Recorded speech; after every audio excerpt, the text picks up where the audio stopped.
Question number 8 है the law of reciprocal proportions was given by.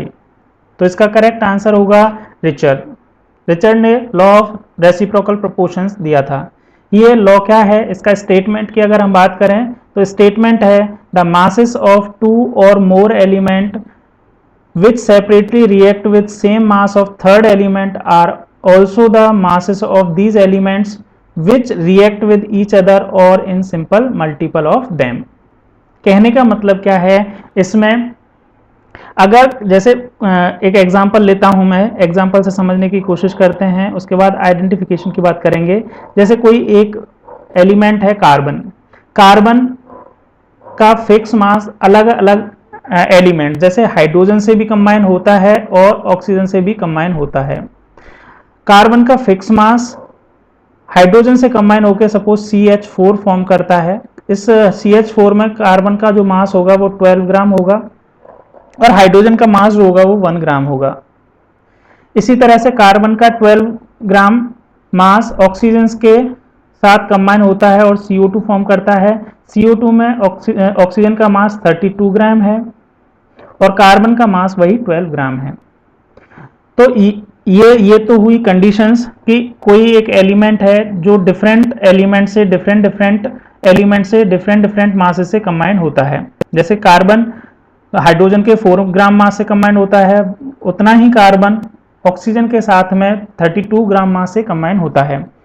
यहाँ पे law of reciprocal proportion के according क्या है कि जो हाइड्रोजन और ऑक्सीजन आपस में कंबाइन होंगे वो जो इस मास के या तो सिंपल रेशो में कंबाइन होंगे या इसी के किसी मल्टीपल सिंपल रेशो में कंबाइन होंगे।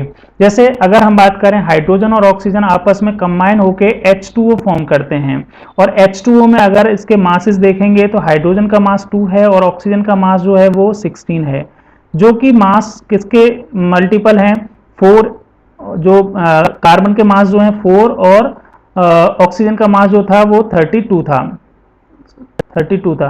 अगर इसका सिंपल रेशो निकालोगे वो 2:16 या फिर 1:8 आएगा।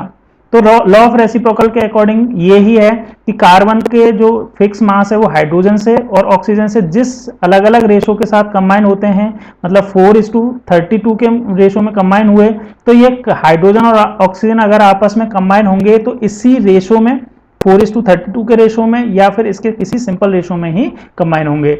यहाँ पे जैसे वाटर फॉर्म होता है। तो ये है लॉ ऑफ रेसिप्रोकल प्रोपोर्शंस। इसको आइडेंटिफाई किस तरह से करेंगे, किस तरह की लैंग्वेज होगी, तो इसमें मिनिमम 3 एलिमेंट्स का आपको जिक्र होगा। 3 एलिमेंट्स गिवन होंगे किसी भी क्वेश्चन में। जैसे इस एग्जांपल में कार्बन, हाइड्रोजन और ऑक्सीजन गिवन है, यहाँ 3 एलिमेंट्स गिवन होंगे और मिनिमम 3 कंपाउंड्स भी फॉर्म हो रहे होंगे।